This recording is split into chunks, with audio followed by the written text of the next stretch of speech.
I want to talk about some of the most anticipated anime series coming in 2025. Right now, despite the year just starting, it's already shaping up to be a good year for anime. And picking just 5 series I'm looking forward to is actually pretty hard. So in this video, I'll be talking about continuing series coming out in 2025, and we'll probably make a separate video about series debuting this year. And the first anime I want to talk about is actually the second season of Panty and Stocking.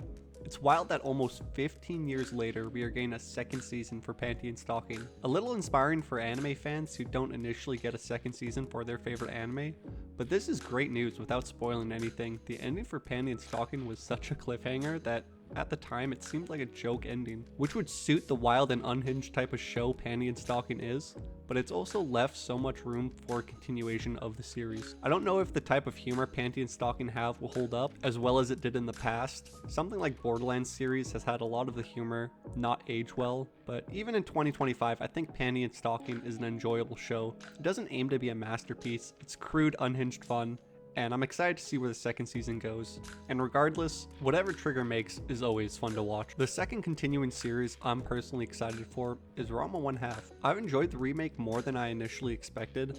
Mappa and everyone working on the new Ranma 1/2 have done an amazing job to produce such a great modern adaptation of beloved classic. The new Ranma 1/2 is not the first anime remake to come out recently, and it won't be the last, but the better remakes like Ranma 1/2 perform, the more remakes of other animes we will get. Ranma 1/2 is a very long series, and back in the day, anime studios were more likely to produce more of a show with anime exclusive filler episodes, compared to now where shows try to efficiently adapt a show, being more likely to cut something from the source material than add something original. So with that being said, I wonder how many episodes Ranma 1/2 will get, and where they leave off season 2 will be a bit of an indicator to that. The Urusei Yatsura remake got 46 episodes, and with the Ranma 1/2 remake being a bit more popular, we can probably expect to receive at least a similar amount of episodes or more. I'm excited to see where season 2 goes and enjoy more Ranma 1/2. One of my favorite modern series is Spy Family, and the third season is set to release fall 2025.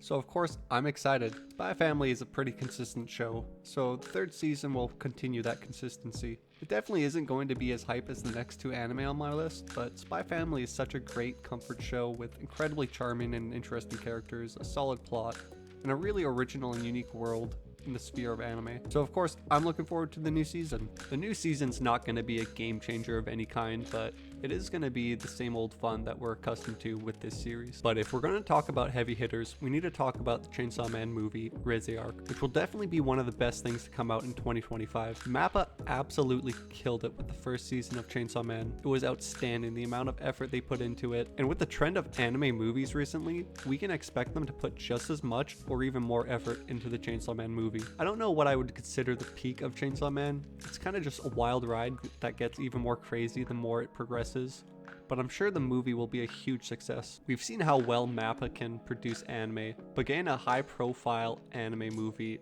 is definitely something to be excited for. And with it having been over 2 years since we got Chainsaw Man, getting a high profile return to the series is definitely going to be something to be excited for. And the last returning series I'm really excited to return this year is Demon Slayer. It's going to be a big year for anime movies, and I think Demon Slayer Infinity Castle could really break some records. While Demon Slayer recently has gotten a lot of criticism from some people, which is to be expected when a series goes mainstream as Demon Slayer has. I mean, we see it all the time. A new anime comes out, receives a lot of attention, develops a fan base, and that fan base starts to annoy people. And popular opinion is to call the series overrated. This has happened to My Hero, Jujutsu Kaisen, and Demon Slayer. It doesn't help that the Hashira training arc got its own season of anime, but Infinity Castle is the undisputed peak of Demon Slayer. And with Ufotable's track record of adapting Demon Slayer, I think we can expect nothing less than one of the best anime movies ever, regardless about how you feel about the series. This movie should be non-stop peak Demon Slayer, as we will get to see all the remaining Upper Moons and all the high-profile Demon Slayers engage with each other in the second last arc of one of the most popular modern anime series. With the quality of music and animation we are used to seeing from Ufotable, and the best written arc in the series, I think we have a blockbuster on our hands, and I'm excited for it, regardless of how popular it becomes to hate on Demon Slayer.